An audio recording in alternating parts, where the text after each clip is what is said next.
गिरती पलटी में खोजे गए। ऐसे बहुत से पशुओं के अस्थि पिंजर मिले हैं जिनका अब कोई भी निशान शेष नहीं रह गया। वे कभी थे। आज से 10 लाख साल पहले पृथ्वी बहुत से सरीसृपों से भरी थी, सरकने वाले जानवरों से भरी थी। लेकिन आज हमारे घर में छिपकली के अतिरिक्त उनका कोई प्रतिनिधि नहीं रह गया है। छिपकली भी बहुत छोटा प्रतिनिधि है। 10 लाख साल पहले उसके पूर्वज हाथियों से भी 5 गुने और 10 गुने बड़े थे। वे सब कहां खो गए? इतने शक्तिशाली पशु पृथ्वी से कैसे विनष्ट हो गए? किसी ने उन पर हमला किया? किसी ने एटम बम, हाइड्रोजन बम गिराया? नहीं, उनके खत्म हो जाने की बड़ी अद्भुत कथा है। उन्होंने कभी सोचा भी ना होगा कि वे समाप्त हो जाएंगे। वे समाप्त हो गए अपनी संतति के बढ़ जाने के कारण। वे इतने ज्यादा हो गए कि पृथ्वी पर जीना उनके लिए असंभव हो गया। भोजन कम हुआ, पानी कम हुआ, लिविंग स्पेस कम हुआ, जीने के लिए जितनी जगह चाहिए वो कम हो गई। उन पशुओं को बिल्कुल आमूल मिट जाना पड़ा। ऐसी दुर्घटना आज तक मनुष्य जाति के जीवन में नहीं आई है, लेकिन भविष्य में आ सकती। आज तक न आई। उसका कारण यह था कि प्रकृति ने निरंतर मृत्यु को और जन्म को संतुलित रखा है। 10 आदमी पैदा होते थे बुद्ध के जमाने में, तो 7 या 8 व्यक्ति उसमें जन्म के बाद मर जाते थे। दुनिया की आबादी कभी इतनी नहीं बढ़ी थी कि भोजन की कमी पड़ जाए, स्थान की कमी पड़ जाए। फिर विज्ञान और आदमी की निरंतर खोजने और मृत्यु से लड़ाई लेने ने वो स्थिति पैदा कर दी कि आज 10 बच्चे पैदा होते हैं। सुसंस्कृत सभ्य मुल्क में तो मुश्किल से 1 बच्चा मर पाता। स्थिति बिल्कुल उल्टी हो गई। उम्र भी लंबी हुई। आज रूस में 150 वर्ष की उम्र के भी हजारों लोग हैं। औसत उम्र 80 और 82 वर्ष तक कुछ मुल्कों में पहुंच गई। स्वाभाविक परिणाम जो होना था वो ये हुआ कि जन्म की दर तो पुरानी रही, मृत्यु की दर हमने कम कर दी। अकाल होते थे, अकाल बंद कर दिए। महामारियां आती थी, प्लेग होता था, मलेरिया होता था, हैजा होता था, वे हमने कम कर दिए। हमने मृत्यु के बहुत से द्वार रोक दिए और जन्म के सब द्वार खुले छोड़ दिए। मृत्यु और जन्म के बीच जो संतुलन था वो विनष्ट हो गया। 1945 में हिरोशिमा में एटम गिरा। 1 लाख आदमी एटम बम से मरे। उस समय लोगों को लगा कि बहुत बड़ा खतरा है, अगर एटम बनता चला गया तो सारी दुनिया नष्ट हो सकती है। लेकिन आज जो लोग समझते हैं वे ये कहते हैं कि दुनिया के नष्ट होने की संभावना एटम से बहुत कम है। दुनिया के नष्ट होने की संभावना लोगों के मरने, दुनिया के नष्ट होने की नई संभावना है, वो है लोगों के पैदा होने से। 1 एटम बम गिरा के हिरोशिमा में 1 लाख आदमी हमने मारे, लेकिन हम प्रतिदिन 1.5 लाख आदमी सारी दुनिया में बढ़ा लेते हैं। 1 हिरोशिमा, 1.5 हिरोशिमा हम रोज पैदा कर लेते हैं। 1.5 लाख आदमी प्रतिदिन बढ़ जाता है। इसका डर है कि अगर इसी तरह संख्या बढ़ती चली गई तो इस सदी के पूरे होते होते कोहनी हिलाने के लिए भी जगह पृथ्वी पर शेष नहीं रह जाएगी। और तब सभाएं करने की जरूरत ना होगी, क्योंकि हम 24 घंटे सभाओं में ही होंगे। आज भी न्यूयॉर्क या बंबई में 24 घंटे कोहनी हिलाने को फुर्सत नहीं है, सुविधा नहीं है, औकात नहीं। ऐसी स्थिति सारी पृथ्वी की हो जानी सुनिश्चित है। इसलिए इस समय सबसे बड़ी चिंता जो मनुष्य जाति के हित के संबंध में सोचते हैं उन लोगों के समक्ष एक्सप्लोजन ऑफ पॉपुलेशन है। ये जो जनसंख्या का विस्फोट है, ये हमने मृत्यु को रोक दिया और जन्म को अगर हमने पुराने रास्ते से चलने दिया तो बहुत डर है कि पृथ्वी हमारी संख्या से ही डूब जाए और नष्ट हो जाए। हम इतने ज्यादा हो जाएं कि जीना असंभव हो जाए। इसलिए जो भी विचारशील है वो कहेंगे जिस भांति हमने मृत्यु को रोका उस भांति हम जन्म को भी रोकें। और जन्म को रोकना बहुत हितकर हो सकता है, बहुत महत्वपूर्ण हो सकता है, बहुत दिशाओं से। पहली बात तो ये ध्यान में रख लेनी है कि जीवन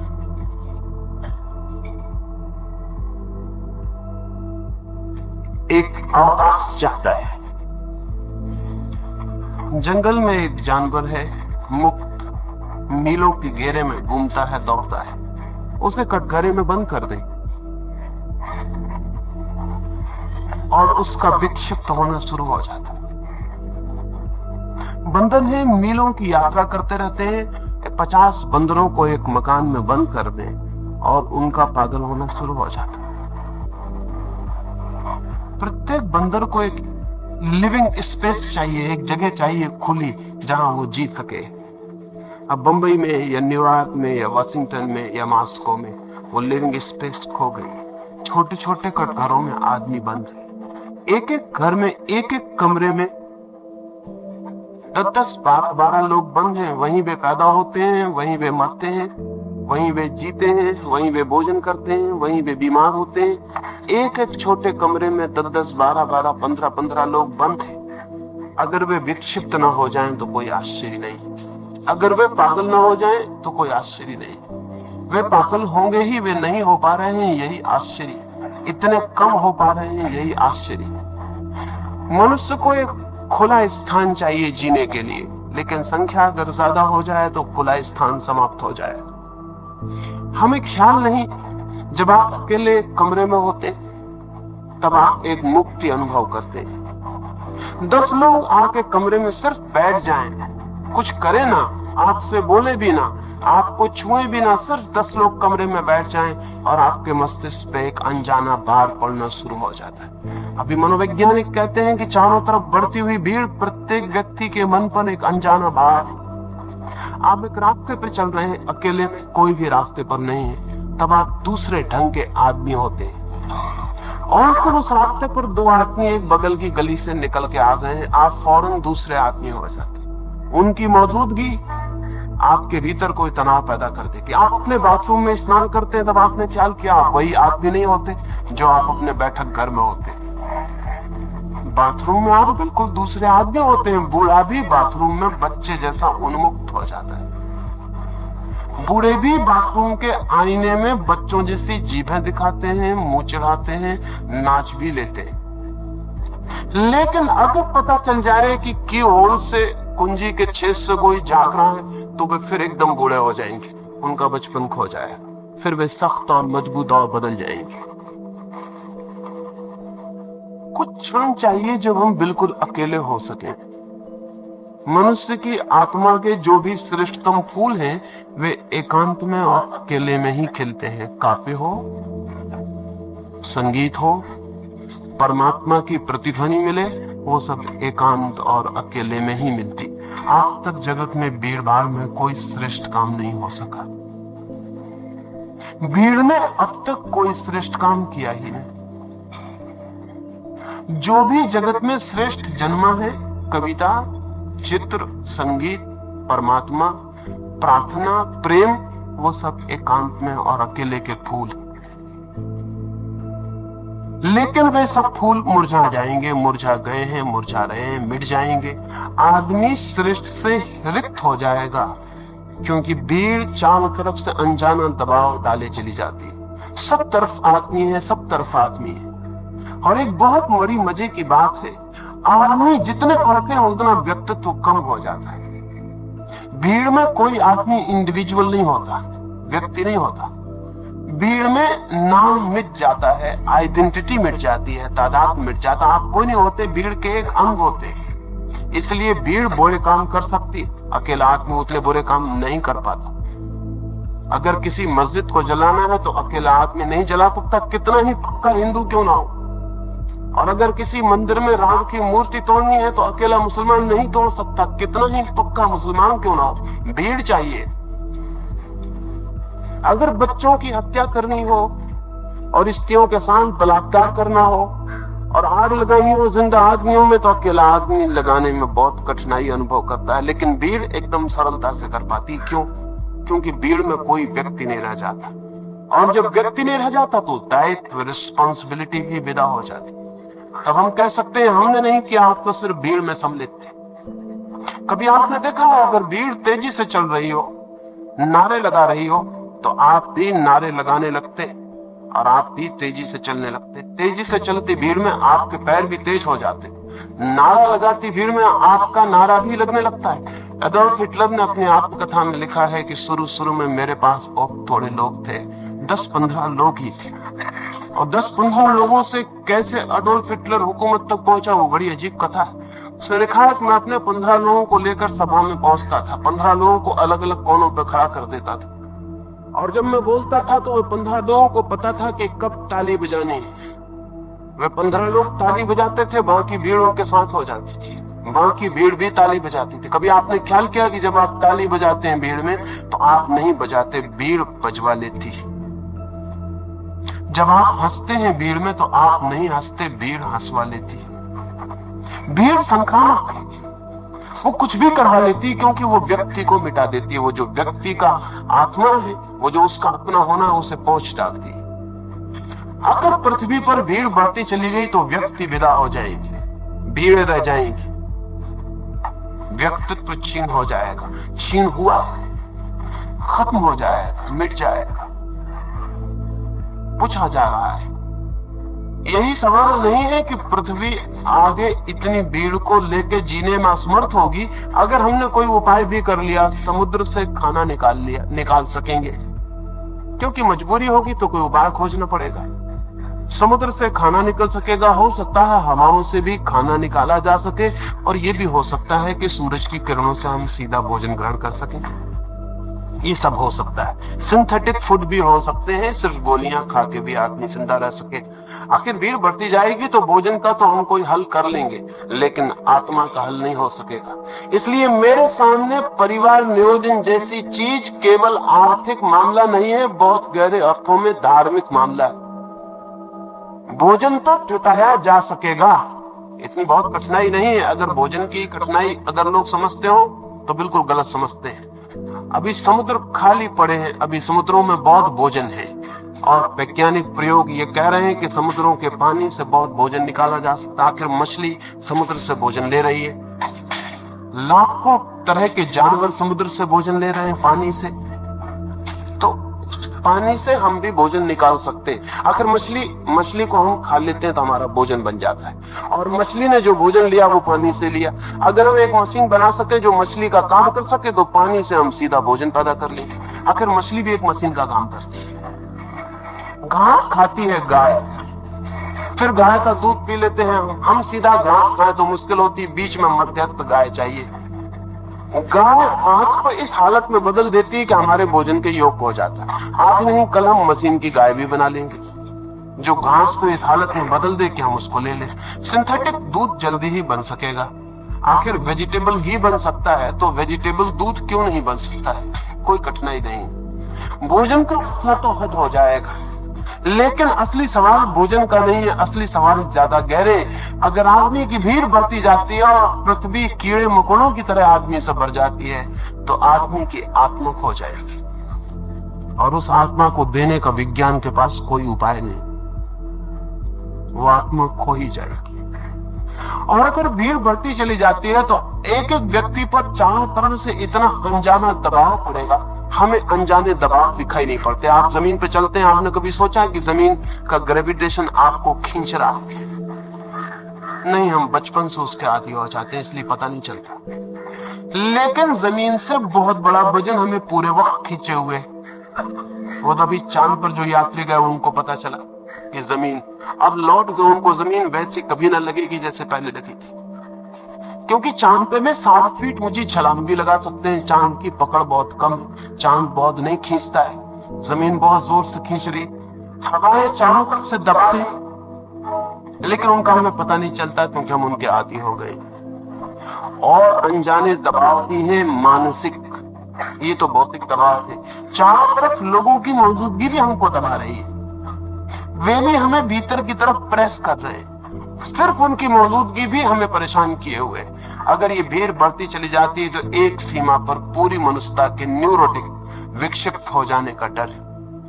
सच तो यह है कि आधुनिक मनोविज्ञान मनोविश्लेषण ये कहता है कि जो लोग पागल हुए जा रहे हैं, उन पागल होने में 90% पागल ऐसे हैं जो भीड़ के दबाव को नहीं सह पा रहे हैं। दबाव चारों तरफ से बढ़ता चला जा रहा है और भीतर दबाव को सहना मुश्किल हुआ जा रहा है। उनके मस्तिष्क की नसें फटी जा रही। इसलिए बहुत गहरे में सवाल सिर्फ मनुष्य के फिजिकल सर्वाइवल, शारीरिक बचाव का नहीं, उसके आत्मिक बचाव का भी है। इसलिए जो लोग ये कहते हो कि संतति नियमन जैसी चीजें अधार्मिक हैं, उन्हें धर्म का कोई पता ही नहीं, क्योंकि धर्म का पहला सूत्र है व्यक्ति को व्यक्तित्व मिलना चाहिए और व्यक्ति के पास एक आत्मा होनी चाहिए, व्यक्ति भीड़ का हिस्सा न रह जाए। लेकिन जितनी भीड़ बढ़ेगी उतना हम व्यक्तियों की फिक्र करने में असमर्थ हो जाएंगे। जितनी भीड़ ज्यादा हो जाएगी उतनी हमें भीड़ की फिक्र करनी पड़ेगी, व्यक्ति की फिक्र नहीं करनी पड़ेगी। जितनी भीड़ बढ़ जाएगी उतना पूरे के पूरे जगत की इकट्ठी फिक्र करनी पड़ेगी। पर यह सवाल नहीं कि आपको कौन सा भोजन प्रीतिकर और कौन से कपड़े प्रीतिकर और कैसा मकान प्रीतिकर है, ये सवाल नहीं है। कैसा मकान दिया जा सकता है भीड़ को, कैसे कपड़े दिए जा सकते हैं, कैसा भोजन दिया जा सकता है, व्यक्ति का सवाल विदा हो जाता है। तब भीड़ के एक अंश की तरह आपको कितना भोजन, कितना कपड़ा, कैसा उठना, कैसा बैठना, कैसा सोना दिया जा सकता है। अब मैं एक मित्र भी जापान से लौटे, वो कह रहे थे कि जापान में घरों की इतनी तकलीफ है, भीड़ बढ़ती चली जा रही है, तो एक नए तरह के पलंग उन्होंने ईजाद किए। आज हमें भी आज ईजाद करने पड़ेंगे। मल्टी स्टोरीड पलंग, रात सो भी नहीं सकते अकेले, 10 खाते एक साथ जुड़ी हुई हैं, एक के ऊपर एक। रात जब आप सोते हैं तो अपनी नंबर की खाट पे चढ़ के सो जाते हैं, बाकी 9 लोग भी अपने अपनी खाटों पे चढ़ के सो जाते हैं। रात सोने में भी हम भीड़ के बाहर नहीं रह सकेंगे बहुत देर तक, क्योंकि भीड़ घुसती चली आ रही, बढ़ती चली जा रही, वो आपके सोने के कमरे में भी मौजूद हो जाएगी। अब 10 आदमी एक ही खाट पर सो रहे हो तो वो घर कम रह गया, रेलवे कंपार्टमेंट ज्यादा हो गए। रेलवे कंपार्टमेंट भी 10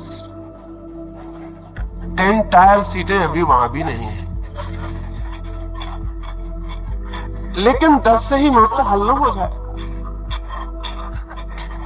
अगर ये भीड़ बढ़ती जाती है तो सब तरह व्यक्ति का एनक्रोचमेंट करेगी। वो जो व्यक्ति है उसको सब तरफ से घेरेगी, सब तरफ से बंद करेगी, और हमें ऐसा कुछ करना पड़ेगा कि जिसमें धीरे धीरे व्यक्ति खोता ही चला जाए, उसकी चिंता ही बंद कर देनी पड़ेगी। मेरी दृष्टि में मनुष्य की संख्या का विस्फोट, जनसंख्या का विस्फोट बहुत गहरे अर्थों में धार्मिक सवाल है, सिर्फ भोजन का आर्थिक सवाल नहीं। दूसरी बात ध्यान देने जैसी है और वो ये सोचने जैसा है कि आदमी ने अब तक जो भी जीवन की व्यवस्था की थी, समाज की जो व्यवस्था की थी, वे सारी परिस्थितियां बदल गई हैं, लेकिन हम पुरानी व्यवस्था से चिपटे चले जाते हैं, जबकि परिस्थितियां सारी बदल गई। अब कोई परिस्थिति वही नहीं रह गई है जो आज से 5000 साल पहले मनु के जमाने पे। जब परिस्थितियां बदल जाती हैं तब भी नियम पुराने ही चलते चले जाते हैं। आती घर में एक बच्चा पैदा होता है तो हम बैंड बाजा बजाते हैं, झंडी लगाते हैं, संगीत का इंतजाम करते हैं, शोरगुल करते हैं, प्रसाद बांटते हैं। ये 5000 साल पहले बिल्कुल ही ठीक बात थी, क्योंकि 5000 साल पहले 10 बच्चे पैदा होते थे तो 7 और 8 बच्चे तो मर जाते थे, और 5000 साल पहले एक बच्चे का पैदा होना बड़ी घटना थी। समाज के लिए उसकी बड़ी जरूरत थी, क्योंकि समाज में बहुत थोड़े लोग थे। लोग ज्यादा होने चाहिए, नहीं तो पड़ोसी के हमले में जीतना मुश्किल हो जाएगा। एक व्यक्ति का बढ़ जाना बड़ी ताकत थी, क्योंकि व्यक्ति की अकेली ताकत थी, व्यक्ति से लड़ना था, पास के कबीले से हारना संभव हो जाता अगर संख्या कम हो जाती। इसलिए प्रत्येक कबीला संख्या को बढ़ाने की कोशिश करता। संख्या जितनी बढ़ जाए उतना कबीला मजबूत हो जाता था, इसलिए संख्या तो गौरव था। हम कहते थे हम इतने करोड़ हैं, उसमें बड़ी अकड़ थी, उसमें बड़ा अहंकार था। लेकिन वक्त बदल गया, हालतें बिल्कुल उल्टी हो गई, लेकिन नियम पुराना चल रहा है। हालतें बिल्कुल उल्टी हो गई हैं। अब जो जितनी ज्यादा संख्या में है उतनी जल्दी पृथ्वी पर मरने के उसके उपाय। तब जो जितनी ज्यादा संख्या में था उतना ज्यादा उसकी जीतने की संभावना थी, बचने की संभावना थी। आज संख्या जितनी ज्यादा होगी उतने मरने का हम अपने हाथ से उपाय कर रहे हैं। आज संख्या का बढ़ना सुसाइडल है, आत्मघाती। आज कोई समझदार मुल्क अपनी संख्या नहीं बढ़ा रहा है, बल्कि समझदार मुल्कों में संख्या गिरने तक की संभावना पैदा होगी। जैसे फ्रांस में, फ्रांस की सरकार थोड़ी चिंतित हो गई है क्योंकि संख्या कहीं ज्यादा ना गिर जाए, ये भी डर पैदा हो गया है। लेकिन कोई समझदार मुल्क अपनी संख्या नहीं बढ़ा रहा। संख्या न बढ़ाने की समझदारी के पीछे बहुत कारण है। पहला कारण तो यह है कि अगर जीवन में सुख चाहिए, अधिकतम सुख चाहिए, तो न्यूनतम लोभ चाहिए। अगर दीनता चाहिए, दुख चाहिए, गरीबी चाहिए, बीमारी चाहिए, पागलपन चाहिए, तो अधिकतम लोग पैदा करना उचित है। जब एक बाप अपने 5वें या 6वें बच्चे के बाद भी बच्चा पैदा कर रहा है तो वो अपने बेटे का बाप नहीं है, दुश्मन, क्योंकि उसे एक ऐसी दुनिया में धक्का दे रहा है जहां सिर्फ गरीबी बांट सकेगा, वो दुख बांट सकेगा, दुख बढ़ा सकेगा, गरीबी बढ़ा सकेगा।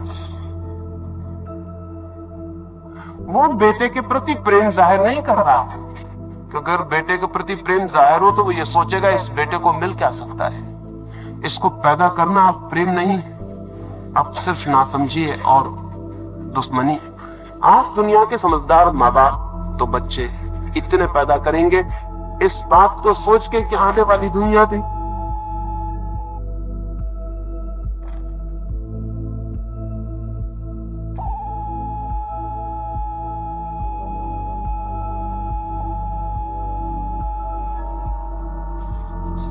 संख्या सुख की दुश्मन हो सकती है। कभी संख्या सुख की मित्र थी, कभी संख्या बढ़ने से सुख बढ़ता था, आज संख्या बढ़ने से दुख बढ़ता है। स्थितियां बिल्कुल बदल गई हैं। आज जिन लोगों को भी इस जगत में सुख की, मंगल की कामना है, उन्हें ये चिंता करनी ही पड़ेगी कि संख्या निरंतर कम होती चली जाए। लेकिन हमारा एक देश है, हम अपने को अभागा मान सकते हैं, हमें उसका कोई भी बोध नहीं, हमें उसका कोई भी ख्याल नहीं। 1947 में हिंदुस्तान पाकिस्तान का बंटवारा हुआ था, तब तक किसी ने सोचा भी ना होगा कि 20 साल में हम पाकिस्तान में जितने लोग गए थे उनसे ज्यादा लोग पैदा कर लेंगे। हमने एक पाकिस्तान फिर पैदा कर लिया। 1947 में जितनी हमारी संख्या थी पूरे हिंदुस्तान पाकिस्तान की मिलकर आज अकेले हिंदुस्तान की उससे ज्यादा है। ये संख्या अगर इसी अनुपात में बढ़ी चली जाती है और फिर दुख बढ़ता है, दारिद्र्य बढ़ता है, दीनता बढ़ती है, बेकारी बढ़ती है, बीमारी बढ़ती है, तो हम परेशान होते हैं, उससे हम लड़ते हैं और हम कहते हैं बेकारी नहीं चाहिए, और हम कहते हैं गरीबी नहीं चाहिए, और हम कहते हैं हर आदमी को जीवन की सब सुविधाएं मिलनी चाहिए, और हम ये सोचते ही नहीं कि जो हम कर रहे हैं उससे हर आदमी को जीवन की सारी सुविधाएं कभी भी नहीं मिल सकती, और हम कर रहे हैं उससे हमारे बेटे बेकार रहेंगे, और जो हम कर रहे हैं उससे भिखमंगी बढ़ेगी, गरीबी बढ़ेगी। लेकिन धर्मगुरु है इस मुल्क में जो समझाते हैं कि ये ईश्वर के विरोध में है। ये बात संतति नियमन की बात ईश्वर के विरोध में। इसका ये मतलब नहीं है कि ईश्वर चाहता है कि लोग दीन रहे, दरिद्र रहे, भीख मांगे, गरीब हों, भूखे मरे सड़कों पर। अगर ईश्वर यही चाहता है तो ऐसे ईश्वर की चाह को भी इनकार करना पड़ेगा। लेकिन ईश्वर ऐसा कैसे चाह सकता है? लेकिन धर्मगुरु चाह सकते हैं, क्योंकि एक बड़े मजे की बात है, दुनिया में जितना दुख हो धर्मगुरु की दुकान उतनी ही ठीक से चलती है। दुनिया में सुख हो तो उसकी दुकान चलनी बंद हो जाती है। धर्मगुरु की दुकान दुनिया के दुख पर निर्भर है। सुखी और आनंदित आदमी धर्मगुरु की तरफ नहीं जाता, सुख प्रसन्न आदमी धर्मगुरु की तरफ नहीं जाता। दुखी, बीमार, परेशान धर्मगुरु की तलाश करता है। हाँ, सुखी और आनंदित आदमी धर्म की खोज कर सकता है, लेकिन धर्मगुरु की नहीं। सुखी और आनंदित व्यक्ति अपनी तरफ से सीधा परमात्मा की खोज पर जा सकता है, लेकिन किसी का सहारा मांगने नहीं चाहता। दुखी और परेशान आदमी आत्मविश्वास खो देता है, वो किसी का सहारा चाहता है, किसी गुरु के चरण चाहता है, किसी का हाथ चाहता है, किसी का मार्गदर्शन चाहता है। दुनिया में जब तक दुख है तभी तक धर्म गुरु टिक सकता है। धर्म तो टिकेगा सुखी हो जाने के बाद ही, लेकिन धर्म गुरु के टिकने का कोई उपाय नहीं। इसलिए धर्म गुरु चाहेगा कि दुख खत्म न हो जाए, दुख समाप्त न हो जाए। अजीब अजीब धंधे हैं। मैंने सुना है एक रात एक होटल में बहुत देर तक कुछ मित्र आके शराब पीते रहे, भोजन करते रहे। आधी रात वे विदा होने लगे तो मैनेजर ने होटल के अपनी पत्नी से कहा कि ऐसे भले लोग, ऐसे प्यारे लोग, ऐसे दिल फेंक लोग, ऐसे खर्च करने वाले लोग अगर रोज आए तो हमारी जिंदगी में आनंद ही आनंद हो जाए। चलते वक्त मैंने उसने कहा कि आप कभी कभी आया करें, बड़ी कृपा रही आप आए, हम बड़े आनंदित हुए। जिस आदमी ने पैसे चुकाए थे उसने कहा भगवान से प्रार्थना करना हमारा धंधा ठीक चले, हम रोज आते रहेंगे। मैनेजर ने पूछा लेकिन आपका धंधा क्या है? उसने कहा ये मत पूछो, तुम तो सिर्फ प्रार्थना करना कि हमारा धंधा ठीक चलता रहे। फिर भी उसने कहा कृपा कर बता कर दें कि धंधा आपका क्या है? उसने कहा मैं मरघट पर लकड़ी बेचने का काम करता हूँ, हमारा धंधा रोज चलता रहे, हम बराबर आते रहे। कभी कभी ऐसा होता है धंधा बिल्कुल ही नहीं चलता, कोई गांव में मरता ही नहीं, लकड़ी नहीं बिकती। जिस दिन गांव में ज्यादा लोग मरते हैं उस दिन लकड़ी ज्यादा बिक जाती, धंधा ठीक चल जाता, हम चले आते। आपने सुना होगा ना, डॉक्टर भी कहते हैं जब मरीज ज्यादा होते तो वो कहते हैं सीजन चल रहा है।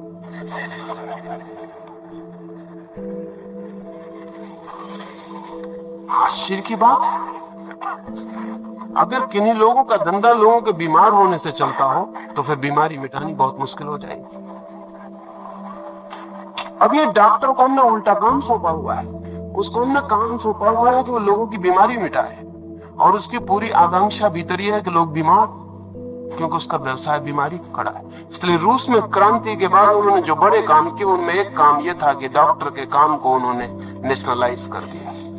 उन्होंने कहा डॉक्टर का काम व्यक्तिगत कभी भी करना खतरनाक है, क्योंकि डॉक्टर का काम कंट्राडिक्टरी हो जाएगा, विरोधी हो जाएगा। ऊपर से बीमार तो चाहेगा कि ठीक करे और भीतर से आकांक्षा रखेगा कि बीमार बीमार रहे, क्योंकि उसका धंधा तो बीमार के बीमार ही नहीं चलेगा।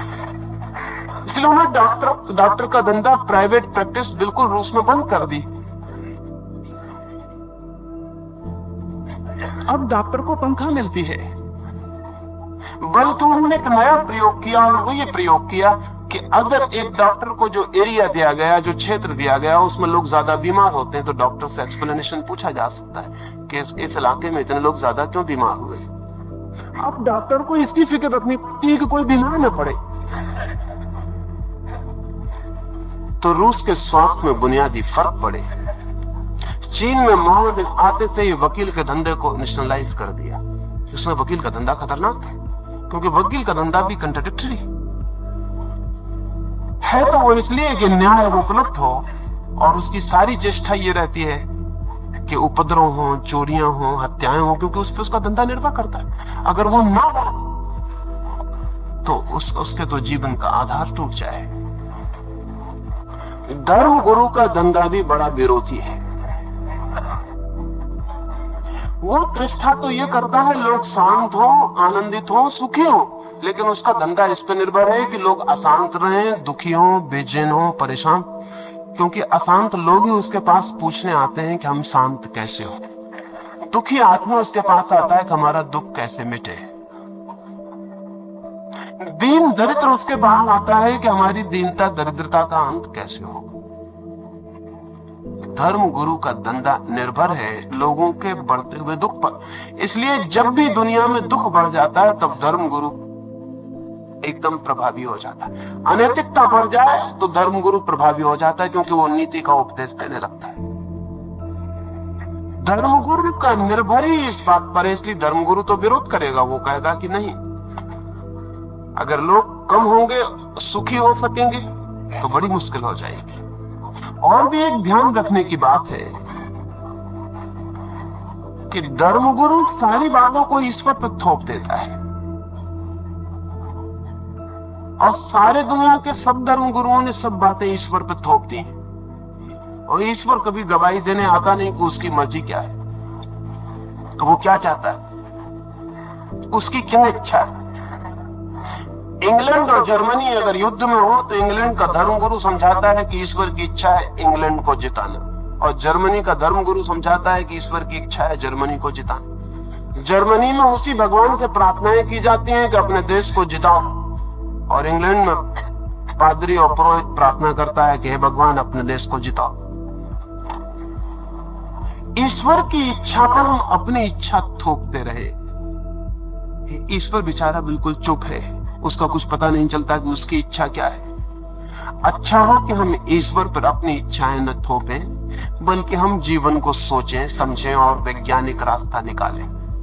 ये भी ध्यान में रखने योग्य है कि जितना समाज समृद्ध होता है उतने कम बच्चे पैदा करता है। गरीब समाज ज्यादा बच्चे पैदा करता है, दीन और दरिद्र और भिखारी समाज और ज्यादा बच्चे पैदा करता है। कुछ कारण हैं। जितना कोई समृद्ध होता जाता है, आपने कभी ना सुना होगा, अक्सर तो होता है हिंदुस्तान में, अक्सर होता है कि बड़े आदमी को अक्सर बेटे गोद लेना पड़ते हैं। जितना समृद्ध कोई होता चला जाता है उतने बच्चे कम पैदा होते हैं। जितना दुखी दीन दरिद्र होता है उतने ज्यादा बच्चे पैदा होते हैं। कुछ कारण है।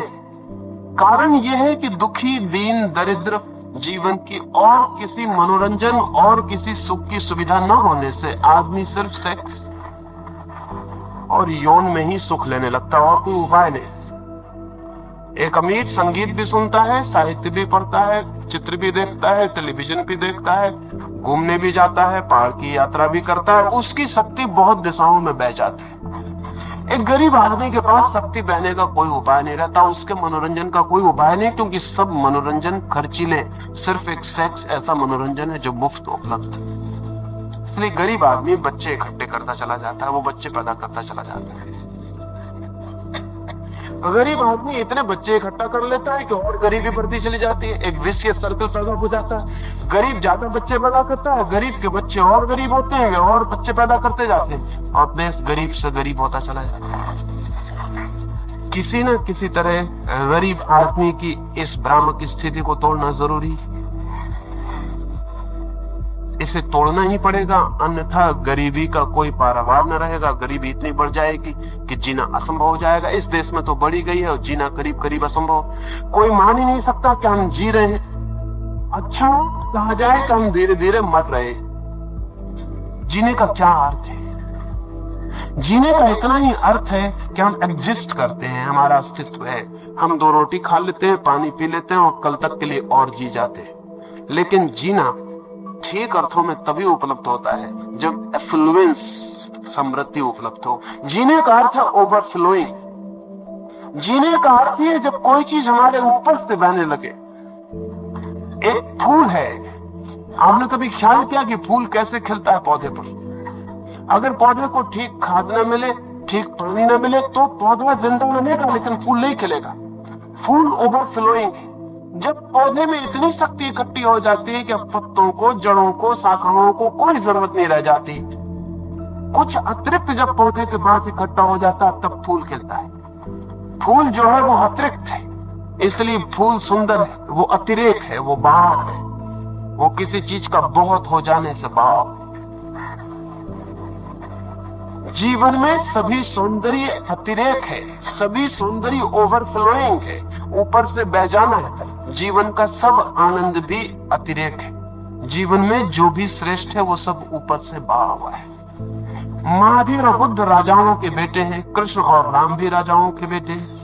ये ओवरफ्लोइंग है। ये फूल जो खिले ये गरीब के घर में नहीं खिल सकते थे। कोई महावीर गरीब के घर में पैदा नहीं होता, और कोई बुद्ध भी गरीब के घर में पैदा नहीं होता, और कोई राम भी नहीं और कोई कृष्ण भी नहीं।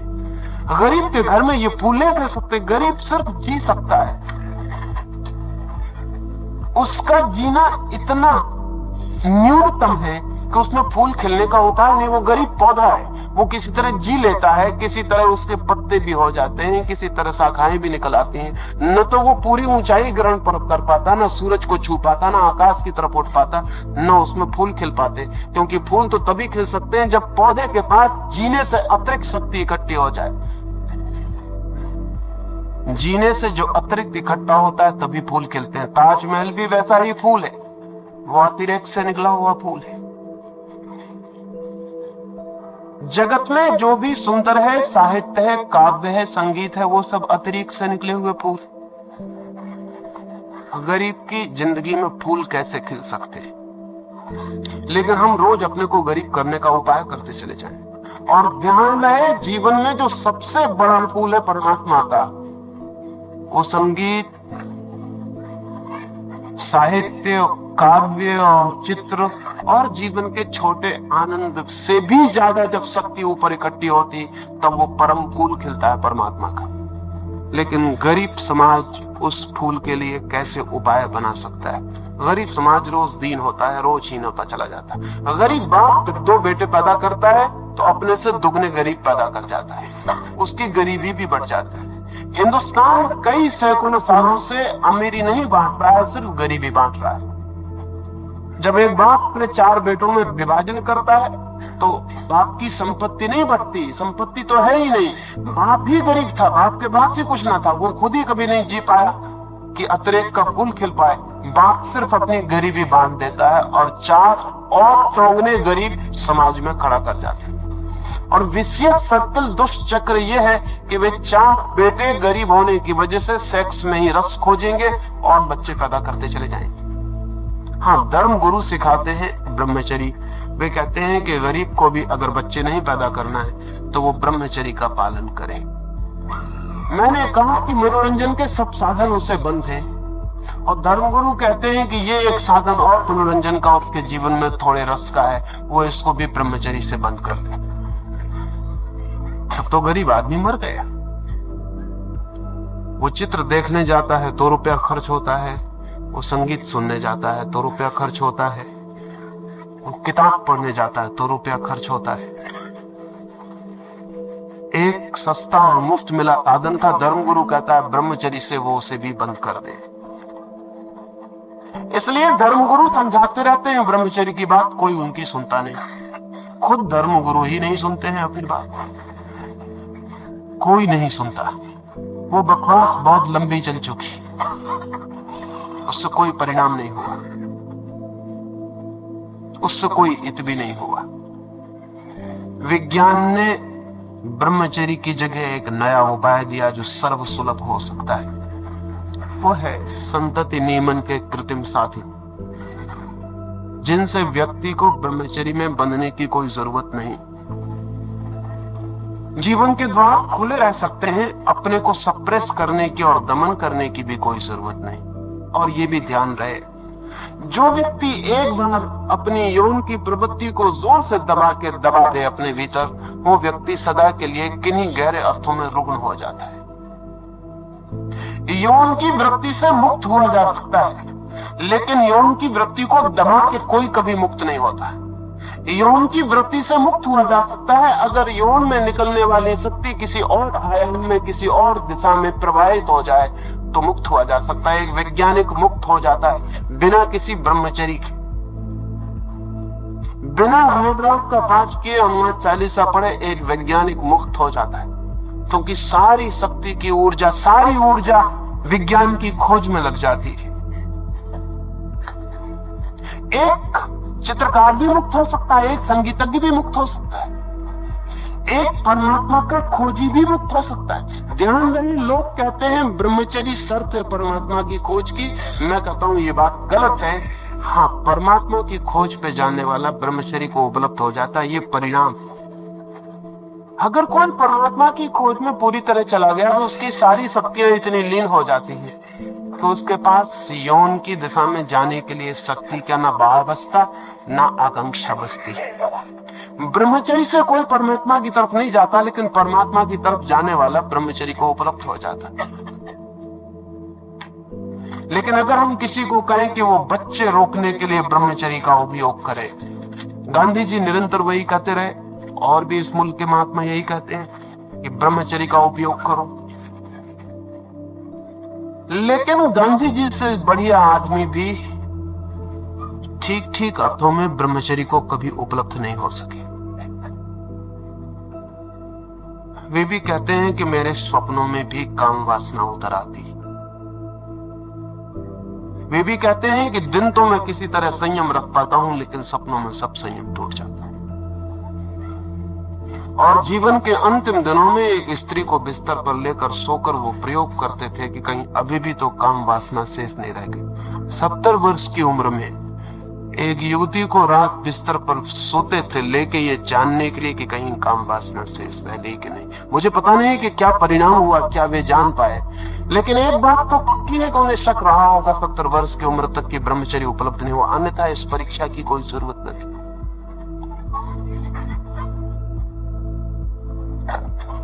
ब्रह्मचर्य की बात एकदम अवैज्ञानिक, अव्यावहारिक, कृत्रिम साधन का उपयोग किया जा सकता है और मनुष्य के चित्त पर बिना कोई दबाव दिए उसका उपयोग किया जा सकता है। कुछ प्रश्न हैं जो उठाए जाते हैं, उनके पे मैं उत्तर देना पसंद करूंगा। एक प्रश्न अभी मैं आया तो एक मित्र ने कहा कि अगर ये बात समझाई जाए तो जो समझदार है, बुद्धिजीवी है, इंटेलिजेंसिया है, मुल्क का जो अभिजात वर्ग है, बुद्धिमान समझदार, वो तो रोक लेगा, वो तो संतत नियमन कर देगा, परिवार नियोजन कर लेगा। लेकिन जो दीनहीन है, गरीब है, बेपनाह सिखा गांव का है, ग्राम में है, जो सुनता ही नहीं, किसी की समझता भी नहीं, वो बच्चे पैदा करता चला जाए, तो लंबे अरसे में परिणाम ये होता है कि बुद्धिमानों के बच्चे कम हो जाएंगे और गैर बुद्धिमानों के बच्चों की संख्या बढ़ जाएगी, जो कि अहितकर हो सकता है। ये प्रश्न उचित ही है उठाना। इसे एक तरह से शुरुआती धर्म गुरु उठाते हैं, वो ये कहते हैं कि मुसलमान तो सुनते नहीं, ईसाई सुनते नहीं, कैथोलिक मानते नहीं कि संतत नियमन करना चाहिए, वो कहते हैं हमारे धर्म के विरोध में, मुसलमान फिक्र नहीं करता। हिंदू अगर फिक्र करेगा तो हिंदू धर्म गुरु कहते हैं कि हिंदू सिकुड़ते चले जाएंगे, मुसलमान और ईसाई बढ़ते चले जाएंगे, 50 साल में मुश्किल हो जाएगी, हिंदू ना कुछ हो जाएंगे और मुसलमान और ईसाई बढ़ जाएंगे। इस बात में भी थोड़ा अर्थ है। इन दोनों के संबंध में मैं ये कहना चाहूंगा कि पहली तो बात यह है कि संतत नियमन अनिवार्य होना चाहिए, कंपल्सरी, वॉलंटरी नहीं। जब तक हम एक आदमी को समझाने की कोशिश करेंगे कि तुम्हें संतत नियमन करवाना चाहिए, तब तक इतनी देर हो चुकी होगी कि संतत नियमन का कोई अर्थ नहीं रह जाएगा। मैं अभी एक घटना पढ़ रहा था, एक अमेरिकी विचारक ने लिखा है कि इस वक्त सारी दुनिया में जितने डॉक्टर परिवार नियोजन पे सहयोगी हो सकते हैं, अगर वे सबके सब लाके भी एशिया में लगा दिए जाएं और वे बिल्कुल न सोए, सुबह से लेकर दूसरी सुबह तक ऑपरेशंस करते रहे, तो भी एशिया को उस स्थिति में लाने के लिए जहां जनसंख्या सीमा में आ जाए 500 वर्ष लगेंगे। और 500 वर्षों में तो हमने इतने पैदा कर दिए होंगे बच्चे कि जिसका कोई हिसाब नहीं रह जाएगा। ये दोनों ही संभावनाएं नहीं है। सारे दुनिया के डॉक्टर एशिया में लाके लगाए नहीं जा सकते, और लगा भी दिए जाए तो 500 वर्षों में ये संभावना अगर हो पाए तो 500 वर्षों में हम खाली थोड़ी बैठे रहेंगे, हम प्रतीक्षा थोड़ी करते रहेंगे 500 वर्षों तक कि जब आपके 500 वर्ष पूरे हो जाए तब तक हम चुप बैठे रहें। 500 वर्षों में हम क्या कर डालें?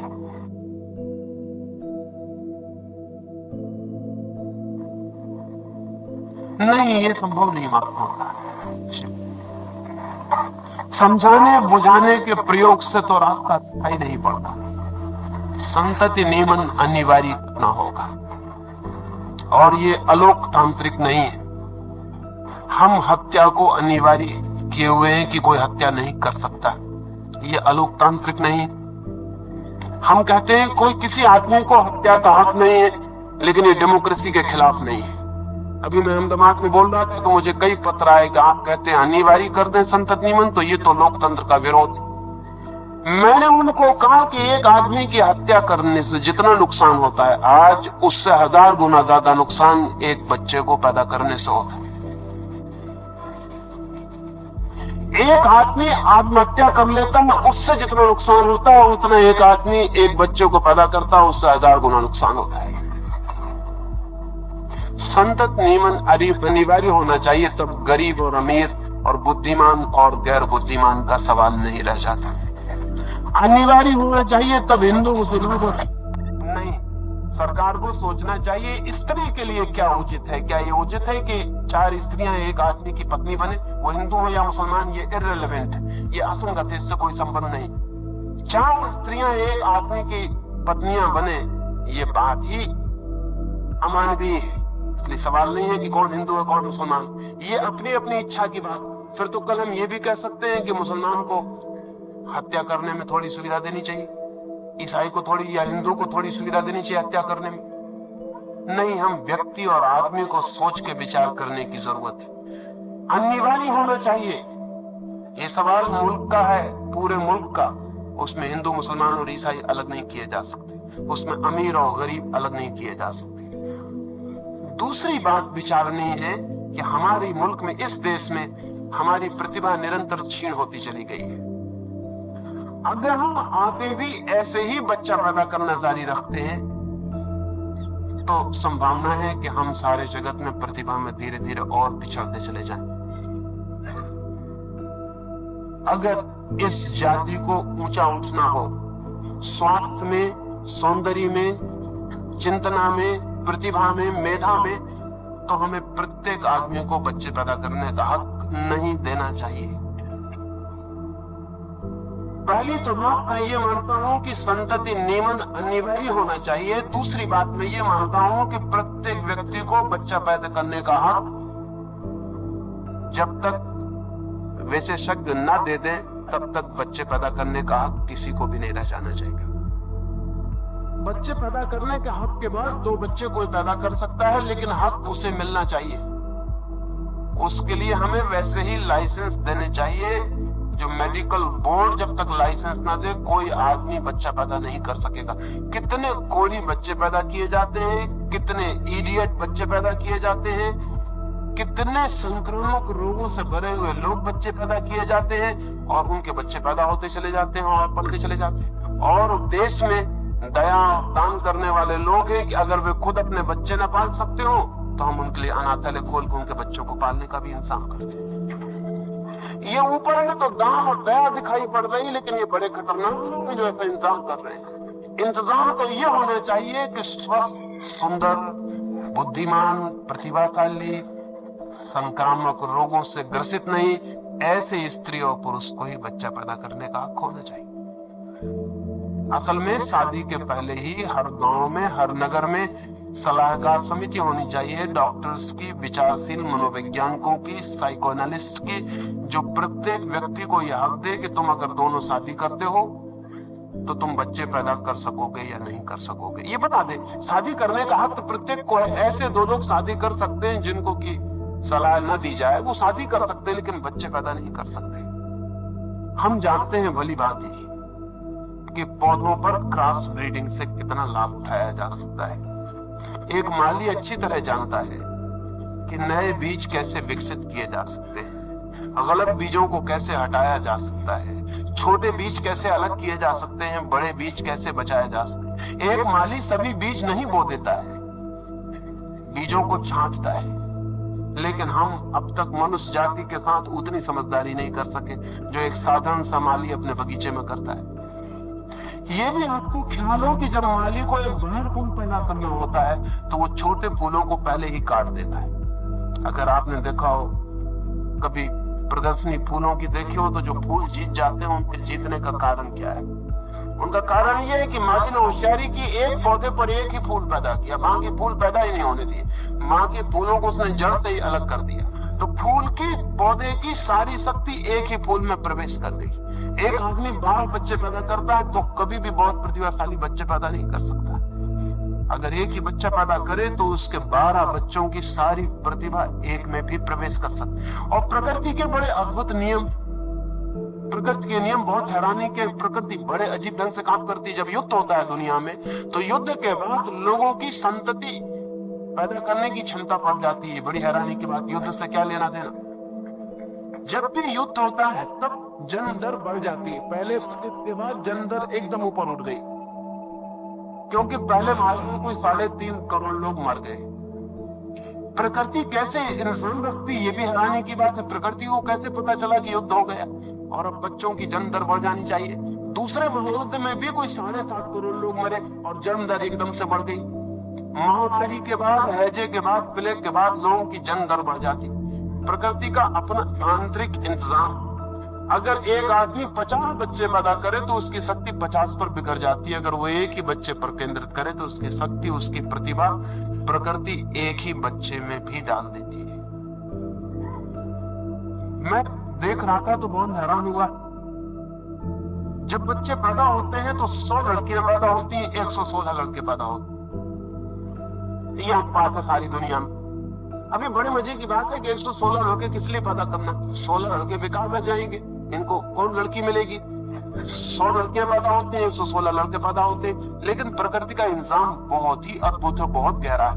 वो लड़कियों को कम पैदा करती है और लड़कों को ज्यादा, क्योंकि उम्र बढ़ते पाते, मैच्योर होते होते, प्रौढ़ होते होते 16 लड़के मर जाएंगे और संख्या बराबर हो जाएगी। असल में लड़कियों की जिंदगी में जीने का रेसिस्टेंस लड़कों से ज्यादा है, इसलिए 16 लड़के ज्यादा पैदा करती है प्रकृति, ताकि भूल चूक ना हो। 16 लड़के मर जाएंगे, 100 लड़कियां रह जाएंगी, 100 लड़के रह जाएंगे। 14 साल के बाद संख्या बराबर हो जाएगी। सारी दुनिया में 14 साल के बाद संख्या बराबर हो जाएगी। वो 16 लड़के भूल चूक से बचने के लिए कि कोई लड़कियां खाली न रह जाएं, बिना लड़कों के न रह जाएं, इतना इंतजाम किया हुआ है। वो 116 लड़कियों की जिंदा रहने की तक की शक्ति लड़कों से ज्यादा। तो पुरुष सोचता है सब तरह से शक्तिमान है, इस भूल में कभी मत पड़ना। कुछ बातों को छोड़कर स्त्रियां पुरुषों से कई अर्थों में ज्यादा शक्तिमान, जैसे उनका रेसिस्टेंस, उनकी प्रतिरोध की शक्ति ज्यादा है। इसलिए तो हम शादी करते हैं तो हम चाहते हैं कल उम्र बड़ा लड़का खोजते हैं। आपने कभी ख्याल किया क्यों खोजते हैं? वो इसलिए खोजते हैं कि अगर लड़कियां बराबर उम्र के खोजी जाएं तो दुनिया में विधवाएं छूट जाएंगी, लड़के पहले मर जाएंगे। 70 साल में लड़के मर जाएंगे और स्त्रियां 75 और 76 साल तक जिंदा रह जाएंगी। तो सारी स्त्रियां विधवा रह जाएंगी पृथ्वी पर। वो विधवा न रह जाए इसलिए हम पाक का फर्क रखते हैं। पुरुष की जीने की क्षमता स्त्री से कम, बीमारी सहने की क्षमता भी स्त्री से कम, जिंदगी में मुसीबतों में से गुजर जाने की क्षमता भी पुरुष की कम। शायद प्रकृति ने स्त्री को ये सारी क्षमता इसलिए दी है कि वो बच्चे को पैदा करने की, बच्चे को झेलने की, बच्चे को बड़ा करने की इतनी तकलीफदेह प्रक्रिया है, उस सबको वो झेल सके। प्रकृति इंतजाम कर लेती है। अगर हम बच्चे कम पैदा करेंगे तो प्रकृति जो एक बच्चों को प्रतिभा देती थी वो एक बच्चे पर ही डाल देगी। लेकिन वैज्ञानिक चिंतन हमारा नहीं है। आदमी इसलिए पिछड़ा हुआ है कि हम दूसरी चीजों के संबंध में वैज्ञानिक चिंतन कर लेते हैं, लेकिन आदमी के संबंध में नहीं कर पाते। आदमी के संबंध में बड़े अवैज्ञानिक। हम कहते हैं हम कुंडली मिलाएंगे, हम कहते हैं कि हम ब्राह्मण हैं तो हम ब्राह्मण से ही शादी करेंगे। विज्ञान तो कहता है कि शादी जितनी दूर हो उतने अच्छे बच्चे पैदा होंगे। अगर अंतर जाति हो तो बहुत अच्छा, अगर अंतर देशी हो तो और अच्छा, अगर अंतरराष्ट्रीय हो तो और अच्छा, और अगर आज नहीं कल मंगल या कहीं आदमी मिल जाए तो अंतरग्रही इंटरप्लेनेटरी हो तो और अच्छा। क्योंकि हम जानते हैं बड़ी बात कि अगर अंग्रेज सान लाया जा, हिंदुस्तानी गाय हो तो जो बच्चे पैदा होते हैं उनका मुकाबला नहीं। वो क्रॉस ब्रीडिंग जो बच्चे पैदा करते हैं उनका मुकाबला नहीं। कब हम आदमी के संबंध में समझ का उपयोग करेंगे? अगर हम समझ का उपयोग करेंगे तो जो हम जानवर के साथ कर रहे हैं वही समझ जो फूल के साथ कर रहे हैं आदमी के साथ भी करनी जरूरी। ज्यादा अच्छे बच्चे पैदा किए जा सकते हैं, ज्यादा स्वस्थ, ज्यादा उम्र तक जीने वाले, ज्यादा शक्तिशाली, ज्यादा प्रतिभाशाली, लेकिन उसके लिए कोई व्यवस्थापन देने की जरूरत है। परिवार नियोजन मनुष्य के वैज्ञानिक संतति नियोजन का पहला कदम। अभी और कदम उठाने पड़ेंगे, ये तो सिर्फ पहला कदम, लेकिन इस पहले कदम से एक क्रांति हो जाती है। वो क्रांति आपके ख्याल में नहीं, वो मैं आपको कहना चाहता हूँ। बड़ी जो क्रांति हो जाती है परिवार नियोजन की व्यवस्था से वो ये है, वो क्रांति यह है कि हम पहली दफे सेक्स को, यौन को संतति से तोड़ देते। अब तक यौन संभोग का अर्थ था संतति का पैदा होना। अब हम दोनों को तोड़ देते हैं। अब हम कहते हैं कि संभोग हो सकता है, संतति के पैदा होने की कोई अनिवार्यता नहीं। यौन और संतति को हम दो हिस्सों में तोड़ रहे हैं। ये बहुत बड़ी क्रांति है। इसका मतलब अंततः ये होगा कि अगर यौन से संतति के पैदा होने की संभावना नहीं है, यौन से हम संतति को अलग कर देते हैं, तो कल हम ऐसी संतति को भी पैदा करने की व्यवस्था करेंगे जिसका हमारे यौन से कोई संबंध ना हो। वो दूसरा कदम होगा।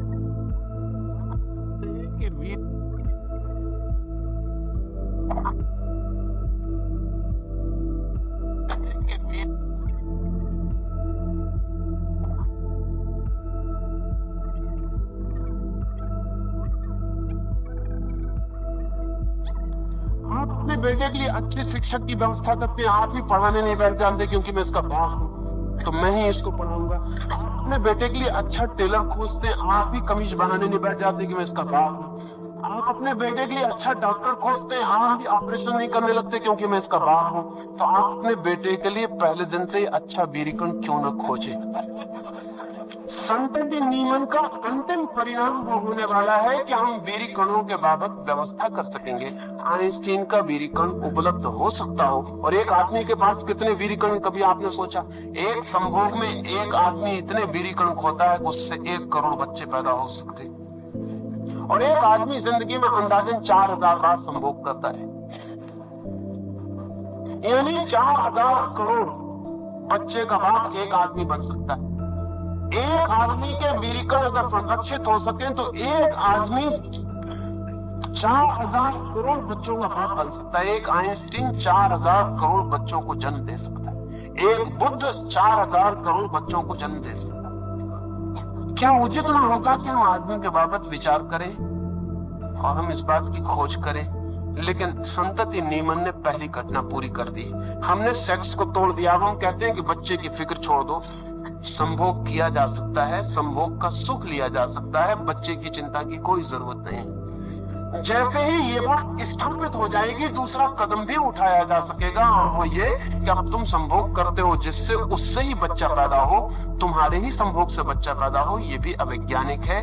हम और अच्छी व्यवस्था की जा सकती है और अच्छा वीर्यकण उपलब्ध किया जा सकता है, वैज्ञानिक व्यवस्था की जा सकती है और तुम्हें वीर्यकण मिल सकता है। क्योंकि अब तक हम उसको सुरक्षित नहीं रख सकते थे, अब तो सुरक्षित रखा जा सकता है। अब जरूरी नहीं है कि आप जिंदा हो तभी आपका बेटा पैदा हो, आपके मरने के 10 साल बाद भी आपका बेटा पैदा हो सकता है। इसलिए जल्दी करने की जरूरत नहीं कि मेरा बेटा मेरी जिंदा रहने में पैदा हो जाए, वो बाद में 10,000 साल बाद भी पैदा हो सकता है। अगर मनुष्यता ने समझा कि आपका बेटा पैदा करना है तो आपके लिए सुरक्षा कर सकती है, आपका बच्चा कभी भी पैदा हो सकता है। अब बाप और बेटे का अनिवार्य संबंध उस हालत में नहीं रह जाएगा जिस हालत में अब तक था, वो टूट जाएगा। एक क्रांति हो रही है, लेकिन इस देश में हमारे पास समझ बहुत कम है। अभी तो हम संतति नियमन को ही नहीं समझ पा रहे। वो पहला कदम है, वो सेक्स मॉडलिटी के संबंध में पहला कदम। और एक दफा सेक्स की पुरानी मॉडलिटी, पुरानी नीति टूट जाए तो इतनी क्रांति होगी जिसका हिसाब लगाना मुश्किल है, क्योंकि हमें पता ही नहीं है कि जो भी हमारी नीति है वो किसी पुरानी यौन व्यवस्था से संबंधित है। यौन व्यवस्था पूरी टूट जाए तो पूरी नीति बदल जाएगी। धर्म गुरु इसलिए भी डरा हुआ है, गांधी जी और विनोबा जी इसलिए भी डरे हुए हैं। वो डरे हुए हैं इसलिए कि अगर ये कदम उठाया गया तो ये पुरानी पूरी नैतिक व्यवस्था को तोड़ देगा, नई नीति विकसित हो जाएगी अपने आप नई नीति विकसित हो जाएगी, क्योंकि पुरानी नीति का कोई अर्थ नहीं रह जाएगा। अब तक पुरुष के दबाव में थी स्त्री और स्त्री को निरंतर दबाया जा सकता था। पुरुष अपने सेक्स के संबंध में स्वतंत्रता बरत सकता था क्योंकि उसको पकड़ना मुश्किल था। इसलिए पुरुष ने एक ऐसी व्यवस्था बनाई थी जिसमें स्त्री की पवित्रता का पूरा इंतजाम रखा था और स्वतंत्रता का पूरा इंतजाम रखा था। इसलिए स्त्री को सती होना पड़ता था, पुरुष को नहीं। इसलिए स्त्री के कुंवारे होने पर भारी बल था, पुरुष के कुंवारे होने की कोई चिंता न थी। इसलिए अभी भी माताएं और स्त्रियां कहती हैं कि लड़के तो लड़के हैं, लेकिन लड़कियों के संबंध में हिसाब अलग है। अगर संतति नियमन की बात पूरी होगी और होनी ही पड़ेगी तो लड़कियां भी लड़कों जैसी ही हो जाएंगी, मुक्त। उनको फिर बांधने और दबाने का उपाय नहीं। लड़कियां उपद्रव में पड़ जा सकती थी क्योंकि उनको गर्भ रह जा सकता था, पुरुष उपद्रव में नहीं पड़ता था क्योंकि उसको गर्भ का कोई डर ना था। नई व्यवस्था ने लड़कियों को भी लड़कों की स्थिति में खड़ा कर दिया। पहली दफा स्त्री और पुरुष की समानता सिद्ध हो सकेगी जो अब तक नहीं हो सकती थी। चाहे हम कितना ही चिल्लाते कि स्त्री और पुरुष समान है, वो समान नहीं हो सकते थे, क्योंकि पुरुष स्वतंत्रता बरत सकता था बिना पकड़े जाने के डर के, स्त्री स्वतंत्रता नहीं बरत सकती थी। विज्ञान की व्यवस्था ने स्त्री को पुरुष के निकट खड़ा कर दिया। अब वे दोनों बराबर स्वतंत्र। अगर पवित्रता निश्चित करनी है तो दोनों को समान निश्चित करनी पड़ेगी, और अगर स्वतंत्रता तय करनी है तो दोनों समान रूप से स्वतंत्र होंगे।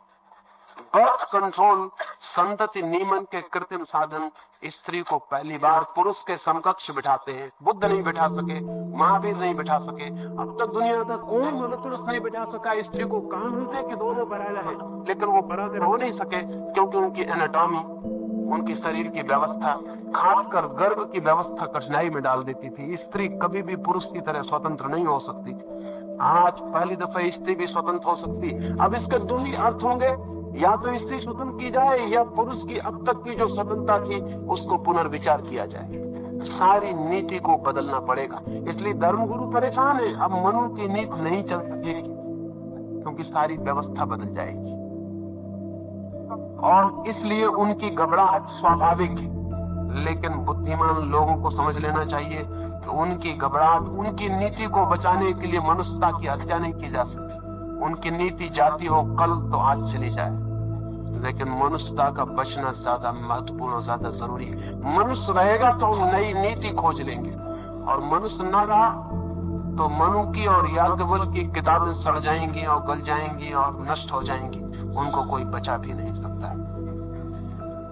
परिवार नियोजन में मैं मनुष्य के भविष्य के लिए बड़ी क्रांति की संभावनाएं देखता हूँ। इतना ही नहीं कि आप 2 बच्चों पर रोक लेंगे अपने को, बल्कि अगर परिवार नियोजन की फिलसफी, उसका पूरा दर्शन हमारे ख्याल में आ जाए तो हमें मनुष्य की पूरी नीति, पूरा धर्म, अंततः परिवार की पूरी व्यवस्था और अंतिम रूप से समाज का पूरा ढांचा बदल जाएगा। कभी छोटी चीजें सब बदल देती हैं जिनका हमें ख्याल नहीं होता। मैं परिवार नियोजन और कृत्रिम साधनों के पक्ष में हूँ, क्योंकि मैं अंततः जीवन को चारों तरफ से क्रांति से गुजरा हुआ देखना चाहता हूँ। एक छोटी सी कहानी अपनी बात में पूरा कर दूंगा। चीन से एक आदमी ने जर्मनी में एक विचारक था, उसको एक छोटी सी पेटी भेजी, लकड़ी की पेटी। बहुत खूबसूरत खुदार था उस पेटी पर। अपने मित्र को उसने वो पेटी भेजी, एक लेखक को, और कहा कि एक ही है मेरी,